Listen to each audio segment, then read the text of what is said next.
orangnya, kalau berpanjang-panjang saya potong. Oke. Nama saya Andi Savero, saya seorang penulis buku yang ingin saya mau bertanya dengan Pak Jaki, dengan begitunya banyak yang toko online yang ada, bagaimana bisa kita... Dari mana, Mas? Saya dari Jakarta Barat, dari Jembatan 5. Oke. Yang ingin bertanya, ada kendala itu ya, kalau kita misalnya jual di toko online, kan banyak toko online lagi gitu ya, banyak. Bagaimana kita bisa kita yang orang bisa milik kita gitu, kita punya toko online sama website kita yang bisa itu aja sih Pak. Karena teman saya kadang kalau di grup yang misalnya toko yang lain, dari ada Tokopedia, OLX, sekarang jadi cepet bersaing gitu, cepet. Jadi itu aja sih yang mau saya tanyakan, kiat apa yang marketing apa yang mesti kita pelajari Pak. Terima kasih. Oke, silakan yang kedua. Selamat malam abang-abang, nama saya Randy Saputra dari CEO Keke Group. CEO Keke Busana. Keke Busana. Brand fashion muslim 10 tahunan, udah konvensional bisnis. Yang saya tanyakan pertama ke Bang Doni. Bang Doni ini kelihatannya raksasa-raksasa lagi disemutin sama yang kecil-kecil. Saya penasaran sebetulnya transformasinya kayak apa, karena tadi saya nunggu-nunggu beatnya apakah kayak Matahari buat Matahari Mall atau mau seperti apa bentuk perusahaan-perusahaan yang gede ini. Karena data dari Nielsen kemarin waktu ngobrol-ngobrol sama kawan-kawan di agensi media, penonton TV udah turun kan. Dan orang sudah nonton YouTube dan seterusnya. Ini saya pengen nanya yang itu kepada Bang Doni, especially khusus. Kalau Zaki nanti nanya via WhatsApp aja ya Zak ya. Wow, ini ada perbisikan antar CEO ya? Saya seangkatan sama Zaki di TB. Oh, jadi informatika juga ya? Saya perminyakan. Oh minyak, minyak kok jualan baju? Nah itu dia, biar licin Bang. Oh ini karena minyak, Iya, pengkhianatan ya, tren udah turun. Minyak tren 29 dolar. Oh, udah gak ada harapan, udah lanjut. Ke Bang Hasan. Wah. Bang Dato Rajoange. Ya, Bang Dato. Jadi Bang gini, bayangan Abang tentang perpolitikan Indonesia atau perang pilpres 20 tahun mendatang. Isu sekarang kan kalau presiden harus punya pendanaan yang banyak, harus menguasai media. Kok bayangan saya dan tadi Abang juga udah ngomong, dunia begitu datar, kira-kira sosok seperti apa? Punya duit atau punya jaring sosial media dari sekarang gitu. Jadi saya nanya perspektif politik 20 tahun ke depan dengan evolusi digital gitu. Gitu Bang, singkat saja. Terima kasih. Perkenalkan, nama saya Agnes Mega Putri dari Universitas Sampurna. Saya mau tanya, berhubungan sama kasus bom yang kemarin, ini belum terverify sih, tapi... Anda jurusan apa? Oh, nanya bom? Saya jurusan akuntansi. Oh, bagus. Akuntan nanya bom, hebat ini. Ya, ini belum terverifikasi sih, tapi katanya broadcast BBM itu bisa mempengaruhi harga rupiah terhadap dolar. Oh, gitu kan. akuntan bener. Iya maksudnya itu kan kayak gila banget gitu kan. Nah menurut bapak-bapak sekalian kira-kira pesan-pesan bagaimana cara saya selaku mahasiswa buat bisa persuade teman-teman saya gitu. Itu aja sih. Mungkin tidak bisa meramal secara spesifik, tapi kita percaya dengan alur yang sedang kita ikuti hari ini. Bahwa memang misalnya di hampir 550 lebih pilkada di Indonesia misalnya, sebagian besar masih menghasilkan pemimpin yang tidak baik. Masih menghasilkan pemimpin yang tidak baik. Artinya mereka mungkin sudah menjadi penguasa ekonomi politik sejak lama, kemudian dia mempertahankan itu, menghisap lagi kekayaan daerahnya. Sementara rakyatnya tidak dapat apa-apa.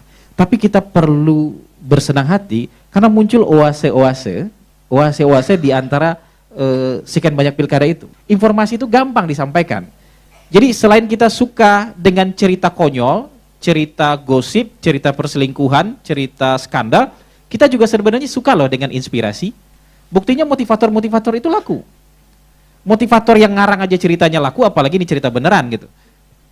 Ya ini cerita beneran. Cerita beneran success story pemimpin-pemimpin di daerah. Dan sekarang terbuka loh, nggak mahal loh. Saya ngelihat kemarin iklan yang cukup sistematis dari Nurdin Abdullah Bantaeng. Ya di Facebook begitu banyak, itu pasti boosting lah itu. Boosting, tapi nggak apa-apa, boosting seperti itu menyebarkan informasi selama fakta yang dia sampaikan dalam materi itu benar. Dan saya rasa itu bisa jadi inspirasi. Kemudian misalnya Abdullah Azwar Anas, sampai hari ini dia belum melakukan itu, tapi kalau dia lakukan itu juga misalnya, itu bisa jadi inspirasi juga. Nah mungkin 2 kali atau 3 kali pemilu lagi, saya yakin kira-kira porsi kepala daerah yang bagus dan agak bagus itu sudah di atas 50%. Kenapa? Masyarakat kita makin pintar kok. Banyak yang belum pintar hari ini iya. Atau banyak yang belum memaksimalkan akal sehatnya hari ini iya. Pintar, sangat pintar, tapi akal sehatnya belum dipakai. Ya. Tapi lama kelamaan kita akan ikut tren kok. Akal sehat itu pasti akan digunakan kok. Nah, cuman sekarang kita sabar nggak sih?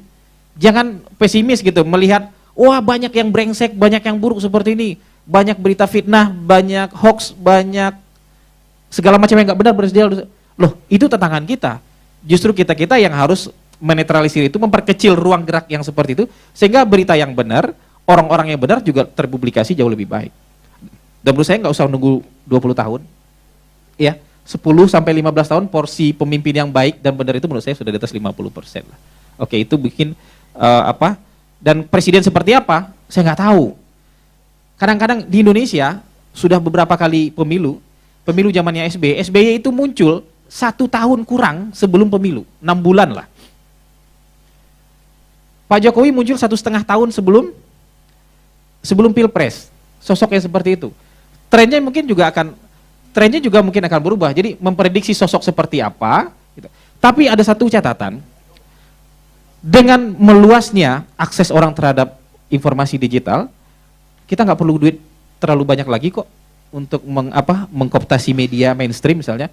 Karena mungkin lama kelamaan media mainstream itu juga akan kehilangan pembaca di samping dia terlalu banyak pilihan media mainstream. Karena beritanya sudah kelihatan pesanan misalnya. Justru mungkin orang akan lebih percaya kepada individu-individu tertentu. Ketika misalnya informasi keluar dari individu A, dari Zaki misalnya, atau dari Bang Doni, sementara yang bisa mengakses informasi dari Bang Doni ada 3.000 orang misalnya, itu menjadi otoritatif, dan 3.000 orang ini share. Dan kita tahulah kelipatan-kelipatan setelah itu, kalau misalnya cerita-cerita itu share. Saya rasa suatu saat nanti, kalau misalnya kita bicara 15 tahun lagi, yang akan didengarkan orang adalah individu yang otoritatif. Karena individu itu bisa menyampaikan apa saja di sosial media, dan sosial media lama-kelamaan akan sama posisinya dengan media mainstream. Mungkin seperti itu. Terima kasih ya. Kalau yang soal bom tadi saya kurang paham, tapi grafik yang diberikan oleh teman saya yang main di pasar saham, setelah jam 1 grafiknya sudah naik kok. Ya, mungkin saja optimisme kita setelah kita berteriak tidak takut dengan teroris misalnya, kami tidak takut, kami naksir misalnya, itu justru menaikkan gairah pasar. Bisa jadi, saya tidak tahu persis. Tapi kalau benar grafik yang di-share oleh teman waktu itu, setelah jam 1 grafik pasar naik lagi, rebound lagi, mungkin itu. Jadi di pasar itu saya yakin kan persepsi yang dipermainkan. Jadi ketika persepsinya optimis, saya yakin juga itu akan membuat pasar lebih bergairah lagi. Terima kasih. Lanjut, Bang Doni. Terima kasih. Tadi saya satu pertanyaan ya, mengenai bagaimana evolusi kita melihat dan mengantisipasi perubahan daripada distribution model yang tadi saya sampaikan. Jadi kembali lagi sebagai pelaku bisnis di non-digital atau traditional business, kita juga mengantisipasi terjadinya perubahan ini. Sebagai satu contoh yang saya sampaikan tadi, kita punya satu travel agent ya, yang mungkin skalanya cukup besar di Indonesia, namanya Antatur dan Fayatur. Kebetulan saya juga bertugas di sana. Perusahaan ini sudah di-develop kurang lebih 30 tahun. Tetapi di dalam CT Corps baru 5 tahun, 6 tahun. Kemudian sekarang ada pemain baru yang mungkin baru 3 tahun, namanya Traveloka ya kan. Anda bayangkan kalau biasanya ya traditional travel agent itu untuk bisa menjual satu airlines per bulan tiketnya itu, in average itu 8 miliar market. Tapi Traveloka ya mungkin saya nggak usah bilang angka pasnya ya, tetapi kurang lebih 20 kali lipat lebih besar daripada apa yang didapatkan oleh pemain-pemain tradisional. Ini satu analogi. Anda bayangkan kalau perusahaan sebesar Antatur Fayatur bisa tergerus oleh satu perusahaan baru yang muncul dengan pendekatan yang berbeda. Dan saat ini ratusan ya, traditional models bisnis di industri serupa itu tutup setiap bulan. Karena memang tidak mampu untuk bertahan. Karena itu tadi saya sampaikan bahwa bisnis itu harus mampu memahami ke arah mana market bergerak. Sama juga seperti televisi tadi, ya. Itu betul pendapatnya tadi yang disampaikan bahwa viewersnya pasti akan turun. Kenapa? Behavior daripada customer kita itu berubah. Orang sudah tidak mau lagi menunggu, ya. Misalkan acara jam 9 nunggu sekarang, ya kan. Sekarang orang masuk ke YouTube dia bisa pilih, ya, video on demand. Dia mau pilih apa, mau nonton apa, jam berapa sesukanya dia. Akibatnya apa? Share daripada walletnya itu juga bergeser. Lalu apa yang dilakukan oleh perusahaan-perusahaan besar? Mau tidak mau, seluruh perusahaan pasti akan berevolusi. Tetapi tentu dengan skala yang berbeda. Ada juga kelemahan daripada industri digital yang tadi disampaikan, yang mungkin juga perlu saya sampaikan kepada adik-adik sekalian. Yang pertama adalah, industri ini highly kompetitif. Sekarang orang untuk beli satu handphone, dia visit berapa banyak e-commerce. At least 10, dia lihat Blibli, Kaskus, Bukalapak, dia cek semua. Akibatnya apa? Pressure terhadap margin itu luar biasa hebatnya. Ini yang saya sampaikan bahwa hati-hati kita harus melihat bisnis ini sebagai sebuah peluang tetapi juga dengan cara yang baik. Nah, kami juga melakukan hal yang sama. Kita melihat bahwa satu lagi kelemahan yang bukan kelemahan ya, tetapi yang menurut kami, karena setiap bisnis itu harus ada belief-nya. Kalau kita tidak belief, kita ikut-ikutan, kita juga tidak akan menang dalam kompetisi. Kami masih believe traditional channel masih memiliki peluang yang luar biasa. Karena masih banyak market-market yang beli baju itu harus nyentuh dulu, ya. Jadi masih ada market-market yang tadi. Satu. Yang kedua, kami juga punya belief di dalam industri ini, pemain yang awal belum tentu menjadi pemenang di dalam kompetisi. Karena itu kita melihat momentum. Memang growth-nya luar biasa, tetapi momentumnya kita juga sedang menyiapkan tentunya. Tidak mungkin ya, kita tidak juga akan mengikuti tren bisnis ini. Kalau enggak ya market share kita tentu akan turun juga anyway. Karena itulah kita melihat momentum yang pas dengan mensinergikan ke seluruh daripada apa yang kita miliki. Ya. Tentu kita juga akan datang dengan produk yang luar biasa.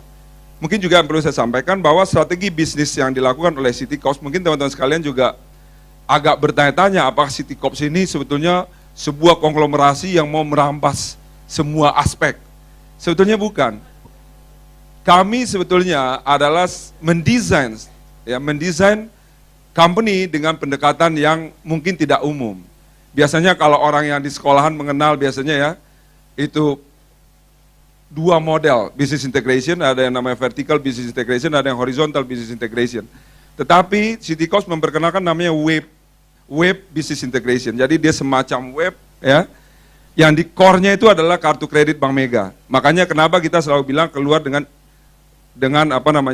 diskon Bank Mega mau di Coffee Bean, di Baskin, di Carrefour, di Antafaya, di mana-mana. Karena memang itulah yang menjadi core-nya.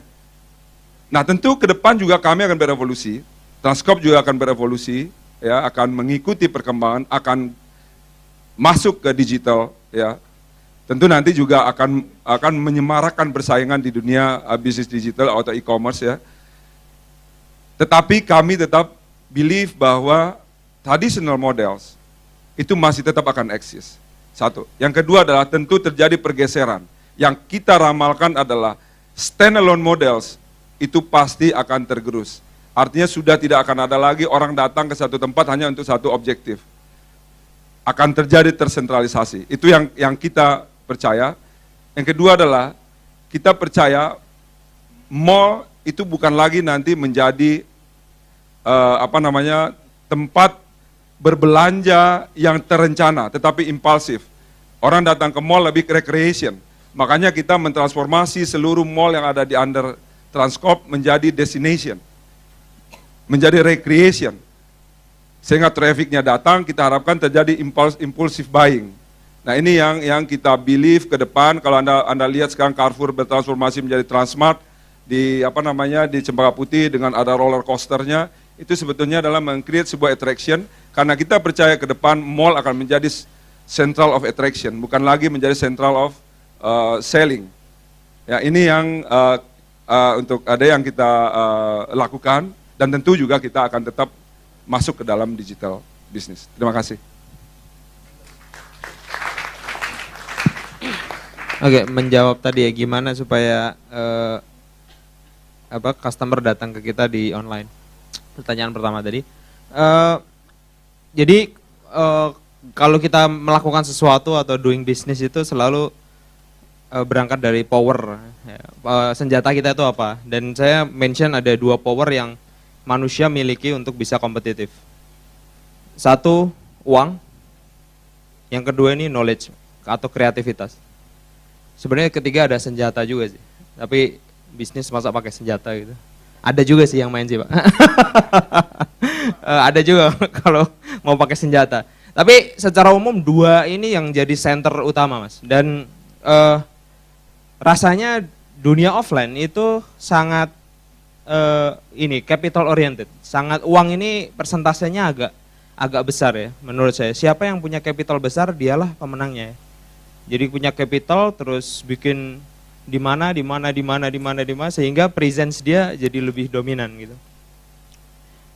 Ya kalau dikombain dua-duanya faktor ini pasti akan benar-benar menang sih karena kreatif udah punya capital gede, kreatif lagi. Menurut saya udah pasti ya dia jawaranya di offline. Tapi di online itu sebenarnya yang namanya capital ini sangat tidak dominan. Sangat tidak dominan. Saya sering sekali nemuin pedagang Bukalapak penjualannya gede banget. Punya barang nggak di rumahnya? Dia nggak punya barang. Barangnya dari mana? Tetangga saya. Nggak punya modal gitu loh.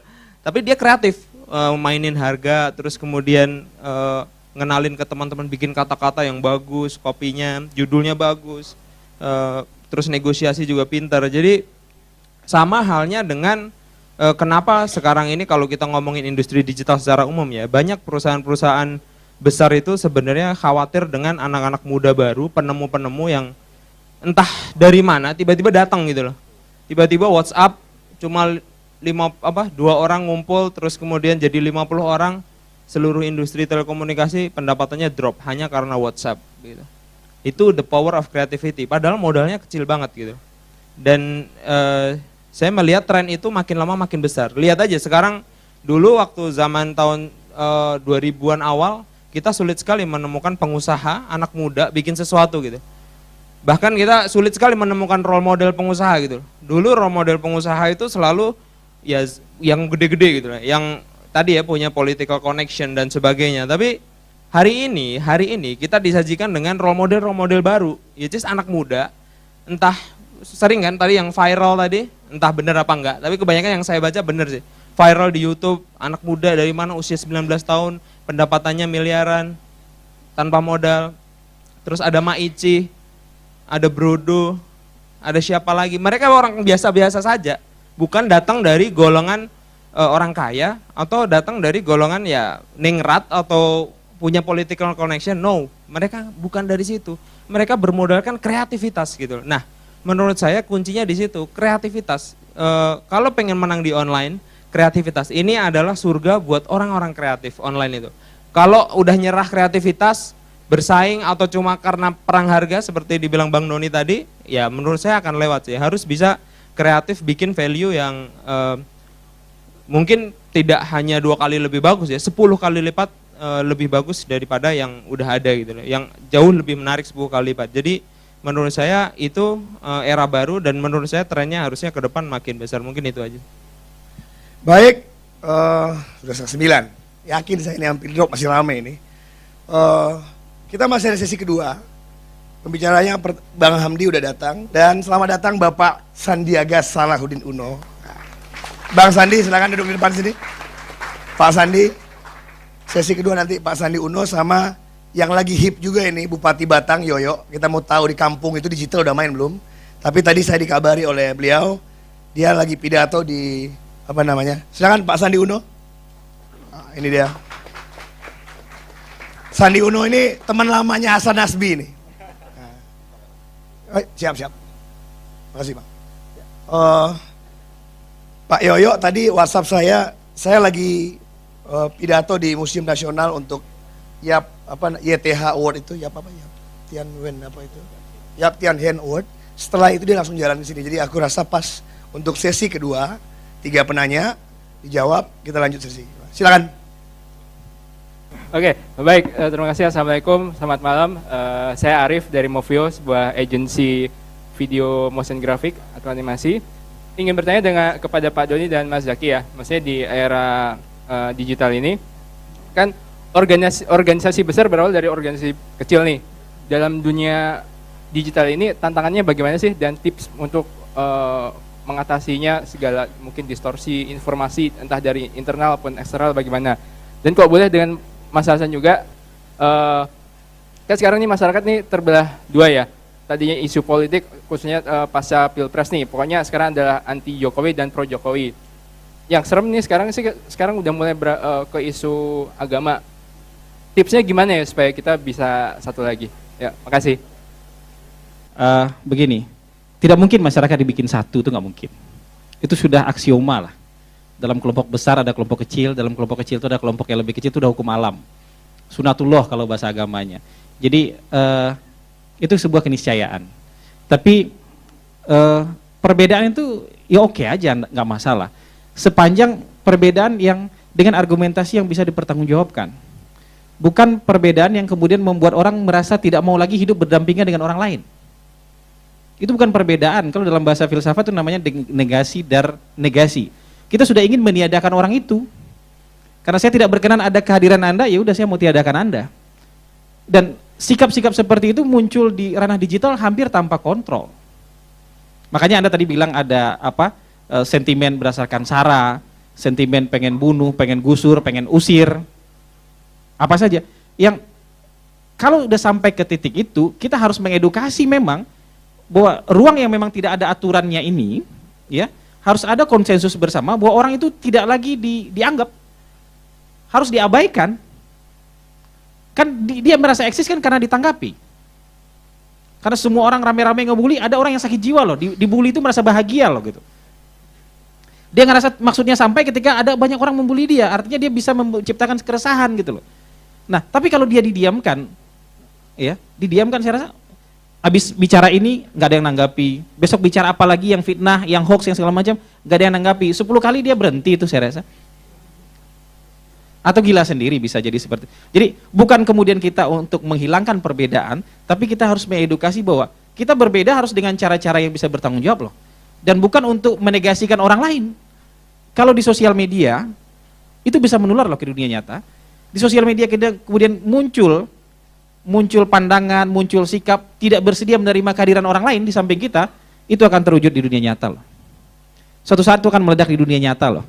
Begitu ada pemicunya, itu akan meledak di dunia nyata. Dan saya harap itu tidak sampai kejadian. Cuma sekarang kalau ada misalnya isu sara, ya justru kontra opini dari itu harus sebanyak mungkin. Dan nggak boleh takut. Di sosial media, di digital apa sih yang ditakutin? Emang dia bisa gambarin kita di sosial media? Kan nggak bisa. Emang dia bisa nodong kita di sana? Kan nggak bisa. Bisa ngeroyok pakai keroyokan di sana kan nggak apa-apa. Jadi nggak usah takut ketika kita harus menyuarakan sesuatu yang kita rasa itu benar. Jadi menurut saya itu bukan menyatukan, tapi kita mengedukasi. Terima kasih. Seperti yang tadi saya bilang, dunia digital ini memberikan peluang buat orang kreatif untuk bisa lebih kompetitif. Jadi tidak hanya capital saja. Jadi justru ketakutan saya ya Mas, ketakutan saya ngeran Bukalapak adalah ketika organisasi kami itu tumbuh menjadi besar. Justru itu malah saya takut loh. Kenapa? Karena besarnya organisasi itu bisa membuat organisasi jadi lebih lambat gitu. Jadi menurut saya kalau organisasinya masih kecil, manfaatkan kekecilan organisasi itu, karena itu jadi jauh. Menurut saya punya kelebihan banyak sekali sih organisasi yang kecil sih. Mulai dari larinya jauh lebih cepat, terus kemudian keputusan-keputusan bisa lebih cepat, ngirit juga kan kantornya. Jadi dan sekarang ini banyak sekali pemahaman baru, organisasi itu nggak perlu yang besar banget gitu loh. WhatsApp udah membuktikannya 50 orang, Instagram 19 orang.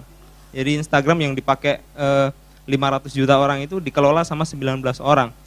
Dan masih banyak lagi perusahaan-perusahaan bagus yang baru yang dikelola oleh hanya sedikit orang gitu.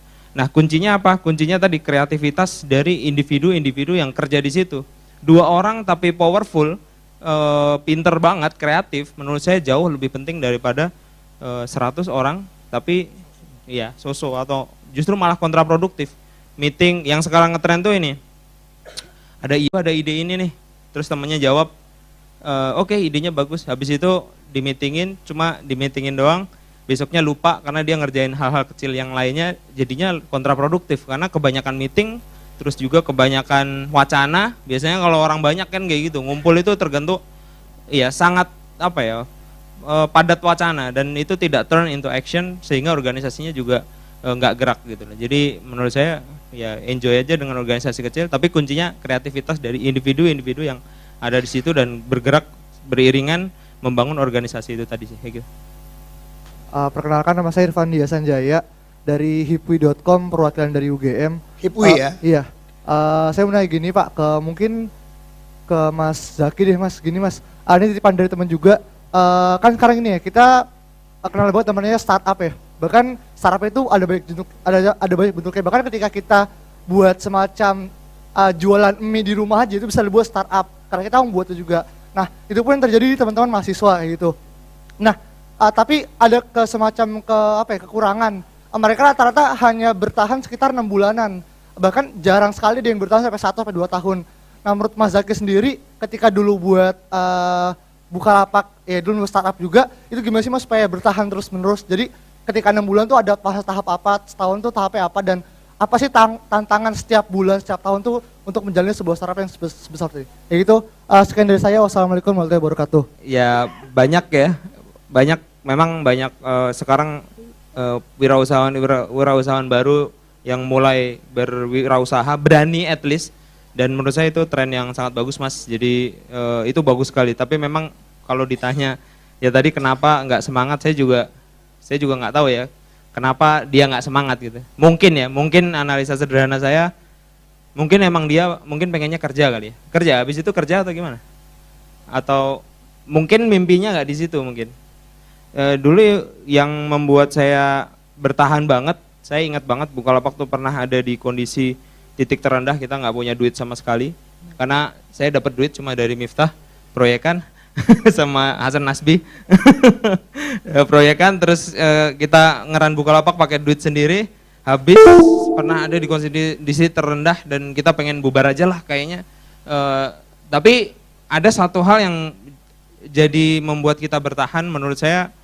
Jadi memulai sesuatu itu ya karena kita punya mimpi tadi, kita pengen bagaimana usaha-usaha kecil, karena waktu itu di usia 1 tahun Bukalapak kita udah punya sekitar ribuan UKM yang udah bergabung, dan kita ngerasa mereka aja yang kecil-kecil itu berjuang, pantang menyerah, mereka nggak nyerah kok, tanpa modal pun nggak nyerah, masa kita yang bikin itu nyerah gitu loh. Dan kalau ini ditutup, itu mereka kehilangan pendapatan gitu. Dan saya merefleksikan itu ya dalam mimpi tadi.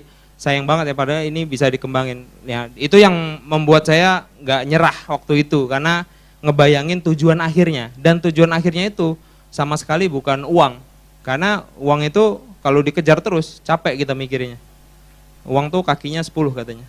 Kalau kita ya, tapi kalau kita nggak mikirin uang, mikirin tujuan mulia itu, insya Allah nanti uangnya akan ngikutin sih. Jadi selalu cari tujuan yang menurut saya bagus. Dan ketika saya ditelepon Miftah, project yang QuickCon itu, cerita sedikit mengklarifikasi Miftah. Saya iyain, saya tidak waktu itu kayaknya yang jawab gua ya, 1,5 juta waktu ditanya projectnya harganya berapa, 1,5 juta gitu. Itu buat saya uang yang lumayan lah buat hidup 5 bulan. Ya uang jajan saya 300.000 cukup buat 5 bulan, ngerjainnya juga saya yakin bisa seminggu. Terus jadi, dan yang saya pikirkan adalah ini kesempatan untuk dapat pengalaman yang sama sekali belum pernah saya dapat di kuliah tuh, bener-bener terkungkung. Mahasiswa tuh tidak pernah dikasih kesempatan untuk melakukan sesuatu yang nyata gitu loh.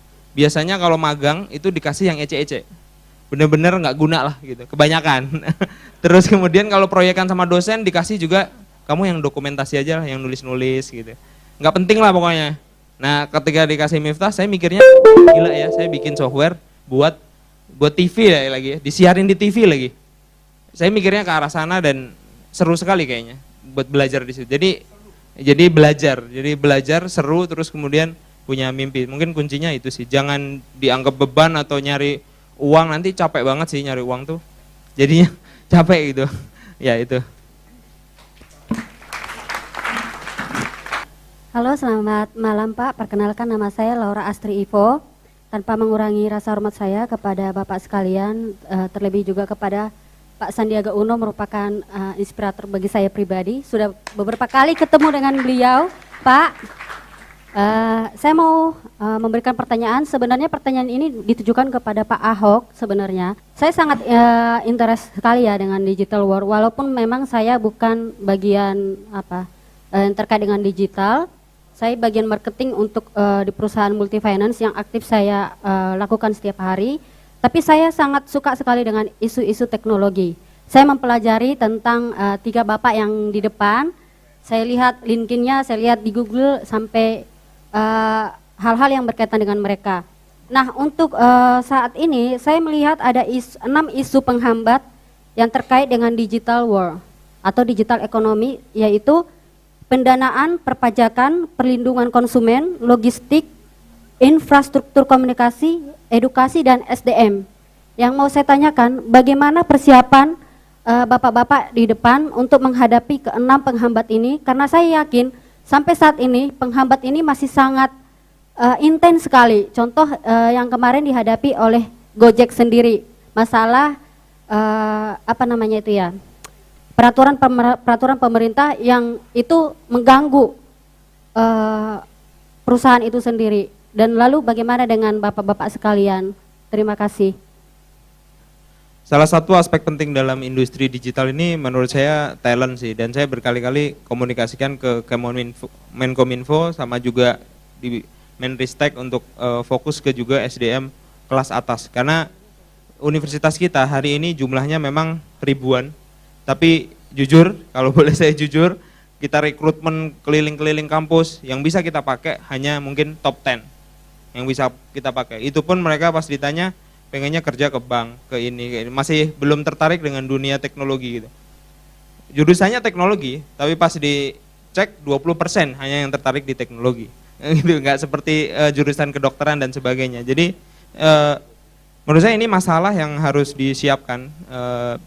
Saya kurang tahu gimana caranya, tapi pemerintah menurut saya juga harus care dengan SDM kelas tinggi. Mungkin juga bisa dengan menguliahkan mahasiswa-mahasiswa baru yang sekarang. Mungkin kalau sekarang yang berangkat cuma 1000 LPDP gitu, kalau bisa 10.000 gitu, atau 20.000, biar banyak diaspora kita yang berterbaran di seluruh dunia. Karena sekarang kalau cek katanya diaspora banyak, saya cek ke Australia, ya di sana ketemu cuma 5 gitu. Ke Silicon Valley, Googler katanya banyak, cuma 10.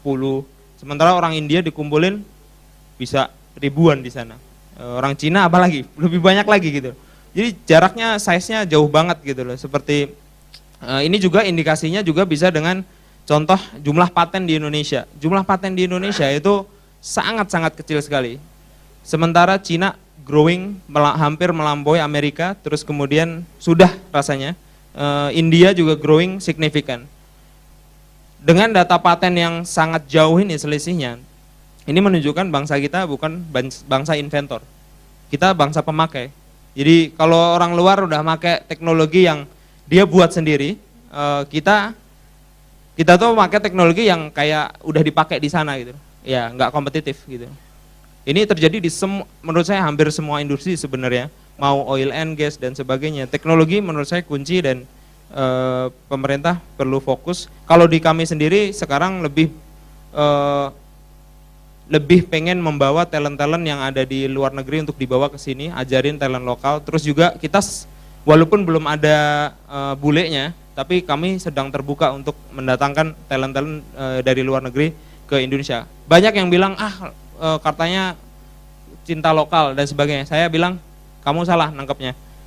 Kalau cinta lokal kita artinya, maksudnya kalau pemahaman lokal itu begitu, artinya kita kan menutup diri, tidak belajar sama orang lain. Padahal yang kita lakukan adalah memang sangat jarang menemukan orang hebat di Indonesia, susah banget.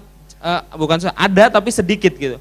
Tapi kalau kita ke Amerika, di pojok-pojokan orang ngopi di wartegnya sana gitu, semua orang pintar semua gitu. Saya pernah ke Amerika di Universitas Oregon State, itu universitas peringkat 50, tapi rasanya kayak lebih bagus dari ITB. Peringkat 50 loh. Jauh banget jaraknya gitu. Nah, masalah menariknya talent ini talent kelas lulusan undergraduate ini mereka lah yang banyak melakukan perubahan sosial sebenarnya dan inovasi, dan ini seperti jumlahnya sangat kurang. Jadi menurut saya lebih poinnya di situ aja sih. Oke. Sebenarnya mungkin gini, saya perlu tekankan satu hal. Tidak semua bisnis akan jadi digital. Saya sepakat dengan Bang Doni tadi bahwa ada orang yang memang harus interaksi, harus dirasakan gitu, harus ngelihat, harus dirasakan. Sama dengan misalnya bisnis konsultan politik tidak akan pernah jadi bisnis digital. Tidak akan pernah jadi bisnis digital. Karena memang mungkin sekarang banyak orang yang menggampangkan diri, kemudian tiba-tiba buzzer bersekutu gitu, 50 orang, terus ngaku jadi konsultan politik, oke nggak apa-apa. Ya ada buzzer bersekutu gitu, 50 orang terus ngaku jadi konsultan politik, nggak apa-apa. Atau ada satu orang beternak 100 akun kemudian mengaku sebagai konsultan politik. Tapi impactnya tidak akan banyak, karena emang ini harus setelah serangan udara harus ada pendudukan di darat.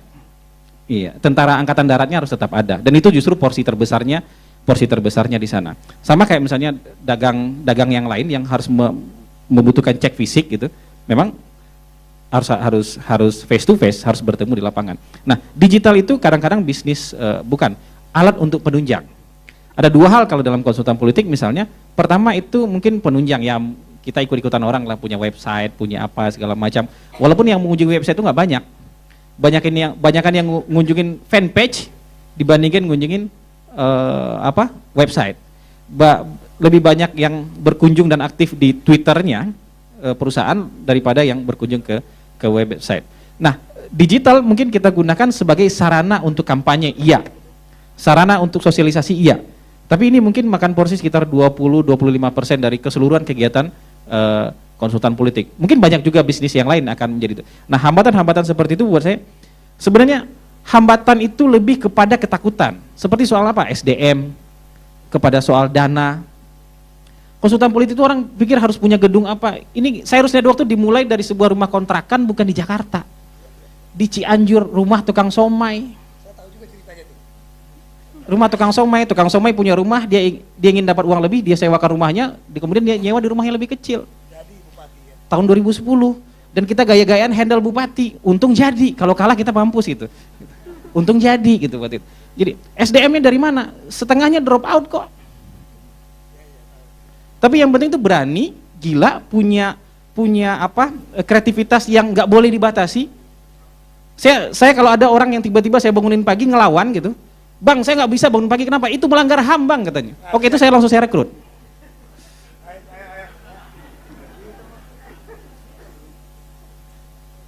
Itu kenapa? Iya, dia punya prinsip sendiri, dia punya kegilaan, dia punya kreativitas yang buat kita gitu. Sama kayak misalnya ada orang yang tiba-tiba marah, ini ngapain nih bayar segini katanya. Waktu itu saya pengen bikin website, bayar segini. Ini gitu, kasih ke saya deh, 1/20-nya saya kerjain katanya. Ya udah kerjain. Hasilnya lumayan, nggak bagus-bagus tapi lumayan, tapi saya rekrut. Dia berani, untuk itu saya rekrut. Dan sebagian besar drop out kok. Asal kita mau mencari dengan cara yang tidak konvensional. Tapi kalau kita cari lewat CV, lewat interview gitu. Ada yang soal misalnya petugas lapangan, itu saya tanya, kamu berani berenang? Kamu bisa berenang? Nggak bisa.